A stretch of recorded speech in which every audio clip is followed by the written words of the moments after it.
Your daily planner is sabotaging your productivity and you don't even realize it. If your planner is so heavy and bulky that it doesn't fit in your bag, you're doing it wrong. Today, I'm going to show you exactly what to keep versus what to remove from your planner, plus my 3-month rotation method that will cut your planner weight in half while actually making you more organized. Here's what nobody talks about.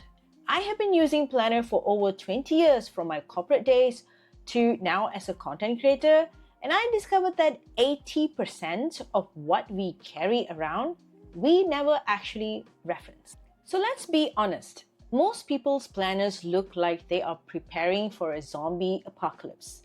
Pages and pages of just-in-case content that weighs them down literally and mentally. So the real issue isn't that you need all that information in your planner, but it's that you're afraid of losing something important. But here's what I learned over 2 decades of planning. Fear-based planning is inefficient planning.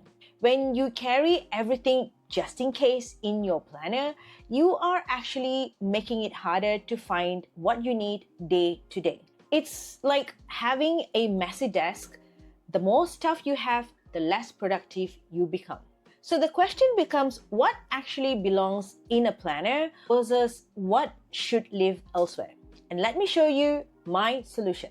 So the one thing that changed everything for me is my 3-month rotation method. Here's exactly how it works. Step 1 is the archive system. Every 3 months, I remove completed pages from my planner and transfer them to my archive planner, which is a separate ring planner. In 20 years of planning, I've probably needed to reference the old pages maybe once or twice a year. So your brain is holding onto this fear that you will desperately need that random Tuesday task from 4 months ago, but statistically, you will not. So step 2 is the vertical weekly layout. Instead of traditional pages that eats up space, I use a vertical weekly layout where all 7 days fit on 2 pages and are visible at one glance. So the magic is I can fit 2 weeks on these 2 pages, front and back. And this means I can carry 3 months of planning in the space most people use for about 3 weeks or 1 month or 2. And because the system works so well, I created my own inserts and dated calendars specifically designed for my planner. So the link for the inserts is in the descriptions below. So now let's move on to step 3, which is my quarterly transfer. So what I do is every 3 months, the completed pages go straight into my archive ring planner. No emotional attachment, no what if I need this, just clean, efficient planning. So this rotation keeps my planner light while ensuring nothing is actually lost. But rotation is only half the battle. You also need to know what actually deserves space in your system. Now, you're probably wondering, so how do I actually decide what stays in my planner versus what gets removed? So after many years of planning, I've developed a simple decision-making process that I use every quarter. What I do is I ask myself a few questions. So the first question is, how often do I actually reference this in my routine? If I haven't looked at it in 30 days, that's my signal that it doesn't belong in my carry. For example, I used to keep detailed project notes in my planner, but then I realized that I barely look at them while I'm out and about. I only use it when I'm working. So the second question that I ask myself is, how quickly can I access this information without any distraction? I know most of this information can be viewed on my phone, but here's the reality. My phone is the biggest distraction. And often when I want to quickly check my calendar for appointments, I end up getting distracted and checking emails or messages instead. So my planner gives me instant distraction-free access to what I need. And the third question that I ask is, do I want to waste time digging through digital storage for this information? So when transformation is in my notes pages, it's incredibly quick to jot down or reference. I don't want to spend my time navigating through digital folders or apps when I can flip to the right pages in seconds. So based on these questions, what I have decided to keep is The full 12-month calendar, which is non-negotiable for my planning. I need all 12 months because I am constantly checking holidays, appointments, school events, personal commitments throughout my day. So this is my navigation system, and I can't navigate my day without the full yearly map. So the second thing that I kept is my quick reference list. And as someone who's planned through corporate life and content creation, I have specific lists that save me hours. For instance, my favorite background music and sound effects list is in my list pages because hunting for the perfect track at 2 a.m. kills productivity. Second is I like to keep my wish list for purchases because special events like the Black Friday sales or the end of year sales comes, I will make a more strategic buying than impulsive purchase.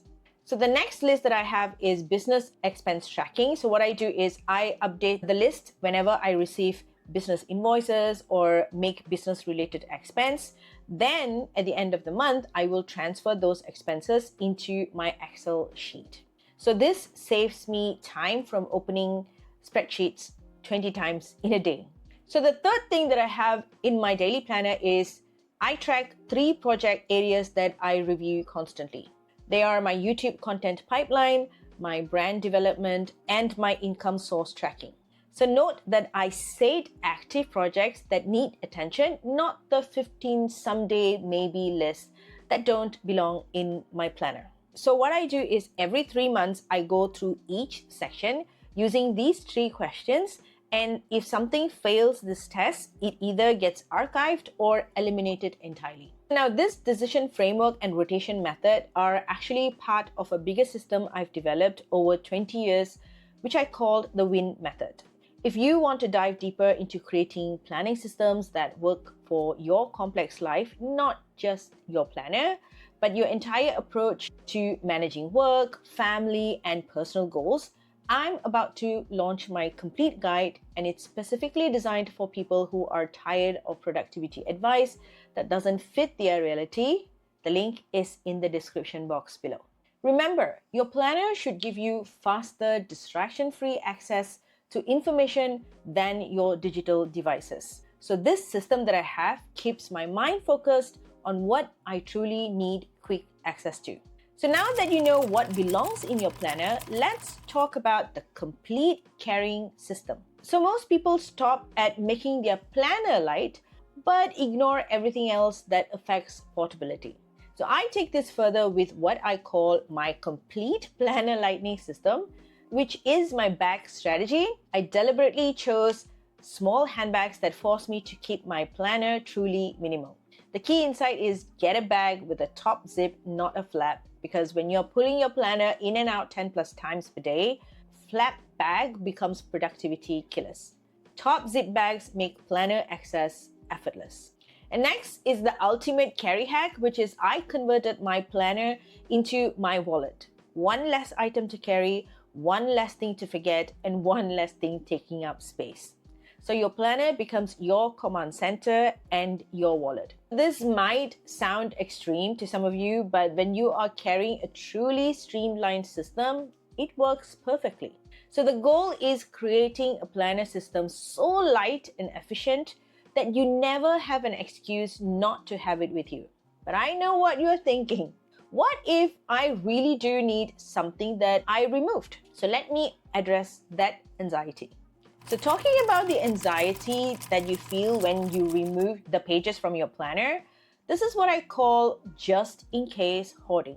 The mindset shift that transformed my planning is I ask myself, when did I last reference this in my routine?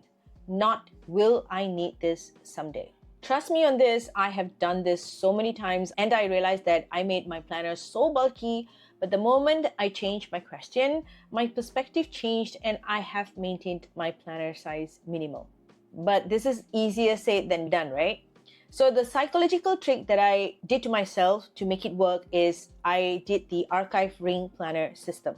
So knowing that those old pages exist and are accessible in my archive planner removed 90% of the anxiety about letting them go from my current planner. So the goal is not to throw away your planning history, but is just to carry only what serves your current reality and not your imaginary future emergency. Your planner should support today's productivity and not yesterday's fears. So here's what we have covered so far: the 3-month rotation method that keeps your planner light, the 3 questions I ask to decide what actually deserves space, and the complete lightning system, including your choice and planner wallet conversion, and how to overcome that just in case anxiety that keeps your planner heavy. So your planner should be a tool that makes life easier, not a burden that weighs down your routine. Start with one change. Try the archive system or convert your planner to your wallet, and watch how much lighter your entire carry becomes. So now, if you are curious about how this daily planner actually works as part of my complete 3-planner system, because yes, I do use 3 different planners for different purposes, I've got the perfect video for you right here.